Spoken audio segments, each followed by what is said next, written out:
So we've already looked at when we have two categorical variables and we want to compare them, when we can do crosstabs and run the chi-square test. Now we're going to look at two continuous measures and when we can look at correlations and correlation coefficients. Now, correlation is looking at the direction and strength of the relationship between two interval variables or continuous variables. For example, we might expect height and shoe size to be correlated, i.e. taller people have bigger feet. We can have both positive and negative correlations. Positive correlations, we have an increase in one variable associated with an increase in another variable. And a negative correlation is where we get an increase in one variable, we get a decrease in the other variable we're looking at. So let's look at what that might look like in a slide here. We've already seen these little graphs before that I've created, where these show the positive and negative associations, but you can also say this is a positive or negative correlation. Here in the first one, the top one, we've got a positive correlation where as age goes up, so too does income. In the bottom one, as age goes up, the mortgage left to pay goes down, so it's a negative correlation. The general guidance is that a weak correlation, so one that goes between 0 and positive 0.4 and 0 and negative 0.4, we class that as being a weak correlation. And those that go from 0.5 up to 1 or negative 0.5 down to negative 1 we class as a strong correlation. But of course, remember, we can get obviously negative and positive correlations that can be both strong and weak. Let's look at that visually. Here we can see in the top plot 1 a strong positive linear relationship. The linear element just makes the assumption and is talking about as one value goes up, you get a proportional increase in variable 2. Hence you get this red line that's really tight around all your individual points here in the data set. Now this is strong. As you can see, as one goes up, you get this equal, almost one-to-one relationship. So your correlation coefficient is going to be 1 or very close to 1 in this example, because as this value of 1 goes up, so let's say you get age going up by 1, then you get, say, income going up by £1,000. So you get that consistently across all the age ranges. You can obviously have a negative relationship. Again, it's linear. It's got this red straight line that's really tight to all the points. And it's strong because it's almost a one-to-one where you have this exact kind of 45-degree angle of your line.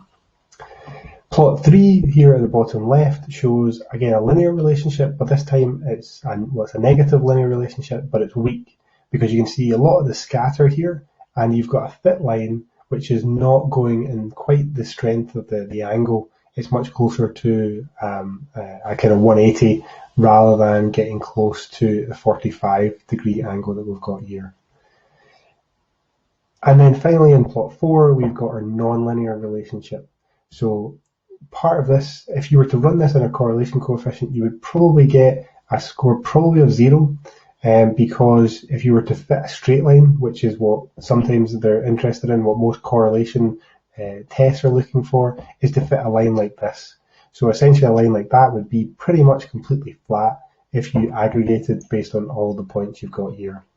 Now, you've got essentially a strong negative linear relationship going on for some of your lower values, and the opposite, you've got a strong positive linear relationship for your kind of higher values.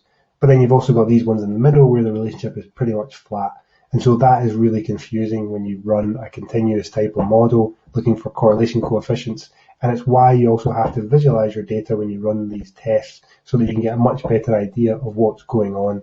And that's, that kind of interpretation combines both the stats models we've talked about before with the visual tool that we have in terms of the graphs we can produce.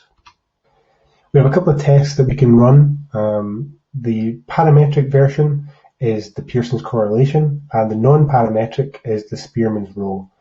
The Spearman's correlation determines the strength and direction of what we call the monotonic relationship between our two variables, rather than the strength and direction of the linear relationship between our two variables, which is what Pearson's correlation determines. And so let's look at what we mean by that. In the plots 1 and plots 2, we've got here linear relationships. So as one value goes up, we get a consistent relationship with the other variable. So no matter how far along we go here, we tend to get a similar relationship going up the y-axis as well. So there isn't any dips or any changes in our relationship. And that's where we would use the Pearson's test, because it needs to, it makes an assumption, and it's only really interested if there is this kind of linear relationship. It doesn't matter if it's strong or weak, it's much more about this linear nature. Whereas the Spearman's test doesn't really consider, it's not as interested in the linear element of the relationship. What it's interested is in the monotonic nature of the relationship. So monotonic is where as one variable changes, you get a change in the other variable, but it's not as tight, it's not as strict as what you get in your linear relationship. Now this example here is pretty much, you could say that's both monotonic and it's also probably close to being linear too, whereas you go up in this value is going down by roughly equal as you go down each kind of point. So you could draw that red line through this data pretty easily.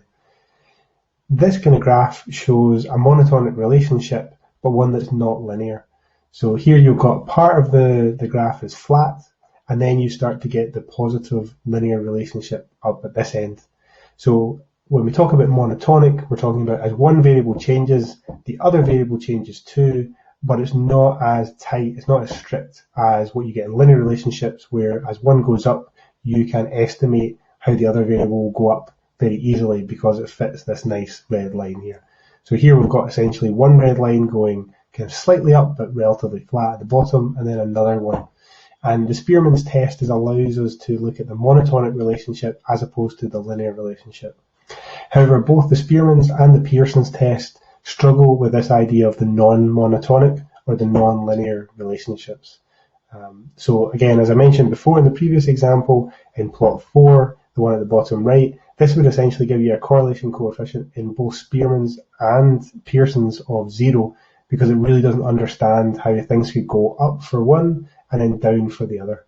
It really kind of confuses it, and it would essentially think that there's kind of a flat line going on and there's no relationship.